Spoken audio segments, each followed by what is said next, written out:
I'm going to talk about why that this lake can be the fuel gauge of our water resources, and also could be a predictor for the mighty Colorado River water supply.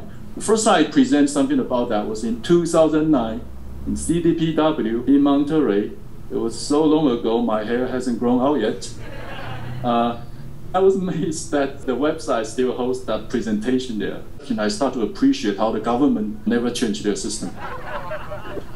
So this is the connection that we recently found, that the two water bodies might really tell exciting stories. First of all, I want to show this figure. And if you cared about the Colorado River water supply, you must have seen this figure. It is released by the Bureau of Reclamation.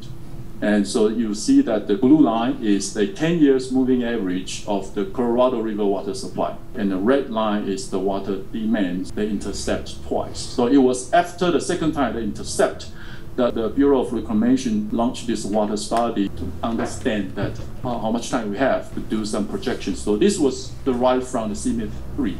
And then the next one is from CMIP 5. Pay attention to just how the immediate future, like next 10 years from where the data ends, to how the projection never changes. And that's when we realized that we can't just project it. I know the importance of a projection, but the state of the art doesn't really tell us much about how the water level will go after 5 years. And that's when we realized that, hey, you look at the green line, that's our Great Salt Lake elevation, unfiltered annual data, and the two of them have a correlation coefficient of positive 0.8.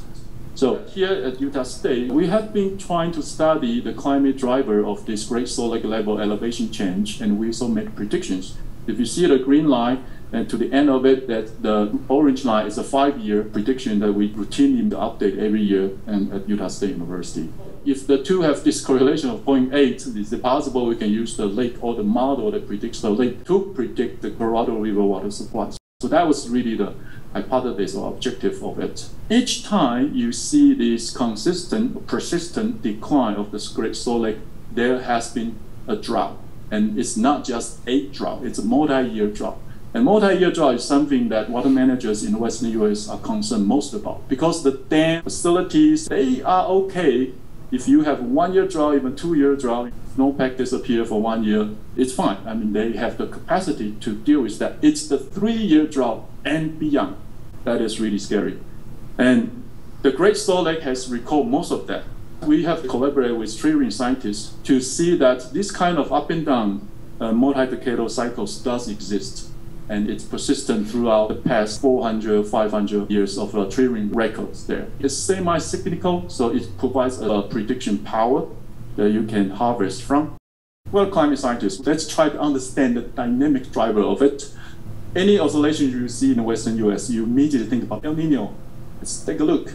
If you pick up Nino 4, which has a strong decadal cycle, and then you do a bandpass filter, and that inversely correlate with the Great Salt Lake elevation. Very high inverse correlation.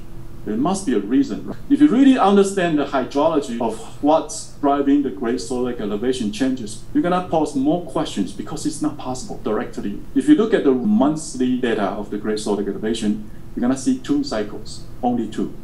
The first one is the seasonal cycle. That's the snowmelt where the stream flow, the surface flow input into the lake. But then you also will see a persistent long-term increase or decrease. That comes from base flow. And base flow is extremely difficult to measure and to model. Water is stored as snow in Utah. Eventually, they flow to the lake through 2 processes. The first one is the surface flow. And then you got the base flow. Now, the base flow can take a few months to a few years. And here, it takes about 2 to 4 years for the mountain snowpack water to infiltrate and then recharge into the lake. It takes about 3 years. It's a long process. Well, with base flow, we can detect that from the groundwater. If you plot the Great Salt Lake elevation change, and then you plot the groundwater over northern Utah, all the red dots, the wells combined, they have a very strong correlation, which means that groundwater acts as a recharger to the lake. If you have the lake declining, it means that most of the groundwater or water storage will decline as well. Now, groundwater compile about 80% of Utah's water resource. If you drive through some farms, you see the irrigation, most of them pump groundwater out. The process has to come from precipitation. So if SST, linear fault, really drives climate, it should go through some sort of a delay. If you have a direct end-soil head connection, you produce something like that. But during the process of the transition, we know that other part of the ocean, like Western Pacific, it can produce tail connection as well. That's why we found what's driving the precipitation cycle in the intermountain west. That's when you start to have the precipitation recharge process through base flow. So you see the precipitation peak, and then 3 years later, the lake level start to rise or decline. To make sure, we went through quite rigorous approach. We have 3 publications in different journals, and then we also have utilized this relationship to make prediction in different publications. So we now have a routine statistical approach based upon dynamics to predict the Great Salt Lake elevation out to 5 years. You feel free to scan that and see what the recent prediction is. I'll take a deep breath and let you scan that. I haven't really recovered from COVID a month ago. Utah feels like Himalayas to me. Back to this graph. What does it have anything to do with the Colorado River? If you look at the Colorado Basin, especially the upper basin, we found through the gray satellite total water storage correlations, you can see that the areas with the darkest color has the coherent oscillations among the 2 water bodies. And that explains that the 2 basins are interlinked. So we start to forecast the Colorado River water supply with its own hydrological variable plus the Great Salt Lake elevation as a predictor. So that's what we found from the statistical model. And you can compare to, at the time, what the Bureau of Reclamation projection looks like. There's a big gap. That's statistical approach. So the next step is to apply the decadal prediction dynamical process to understand the ocean driver there. I want to shout out to our able faculty, Yoshi Chikamoto here. The idea is that Yoshi used his model to do the partial assimilation of technique.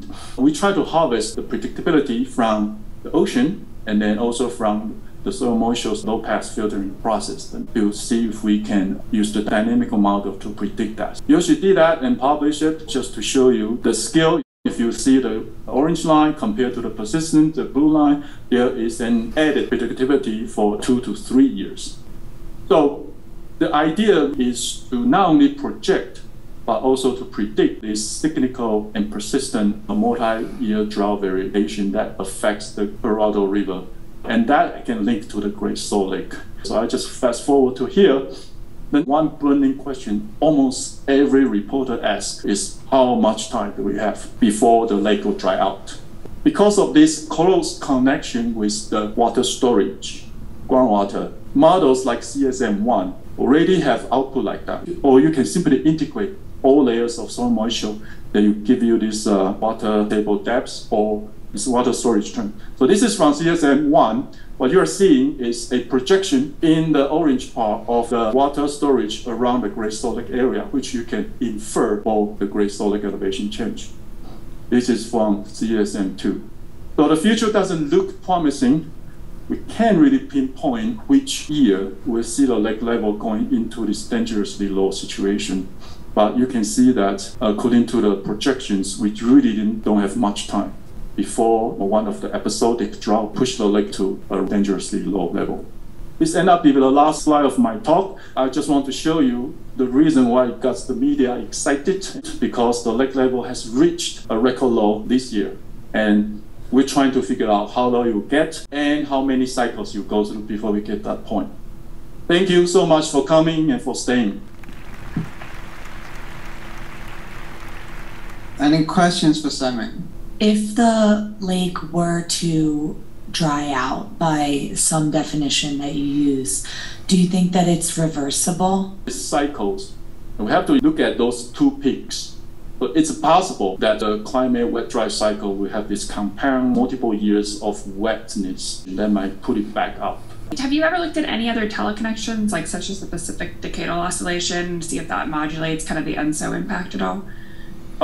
Yes, by Dr. Yoshi Chikamoto. So the model simulations there, through his partial assimilation, I think it's both the Pacific Ocean in the high latitude western part and also the tropical Atlantic Ocean. So it makes this magical combination when the time is right, and then they have this compound effect here in the Western U.S., Southwest. Thank you, Simon.